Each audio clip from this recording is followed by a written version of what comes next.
എന്റെ മോളൊരു പാവമായിരുന്നു സാറേ. അപ്പൊ ബാലനോ? ഓ, അവനൊരു മണ്ടനായിരുന്നു. ഓ, ഞാൻ അറിഞ്ഞത് അവര് തമ്മിൽ വലിയ സ്നേഹത്തിലായിരുന്നു എന്നാണല്ലോ. നല്ല സ്നേഹത്തിലായിരുന്നു. അതാണല്ലോ അവൻ എന്റെ മോളെ. നിങ്ങൾക്ക് ഉറപ്പാണോ അവനാണത് ചെയ്തതെന്ന്?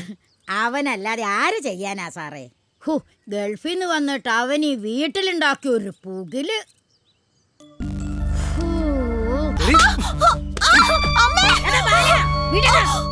നീ എന്ത് പണിയാ ചെയ്യുന്നത്?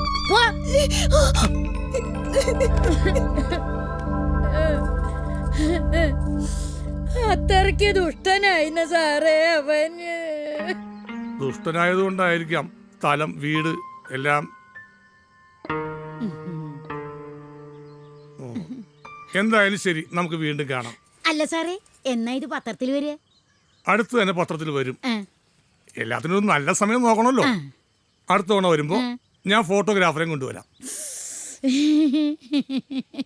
നമുക്ക് ചേച്ചിയുടെ കുറെ നല്ല ഫോട്ടോ എടുക്കണം. ഒന്ന് ഒരുങ്ങിക്കണം. അതെ, ഞാൻ ഈ ബ്യൂട്ടീഷ്യനിലൊന്നും പോവാറില്ല. എന്നാലും ഈ കുടുംബ പാരമ്പര്യമായിട്ട് കിട്ടിയ വർക്കത്ത് അതുകൊണ്ട് എപ്പോ വേണേലും ഫോട്ടോ എടുക്കാം. എന്നാലേ ഞാനൊരു ബ്യൂട്ടീഷ്യനായിട്ട് വരാം. ശരി സാറേ.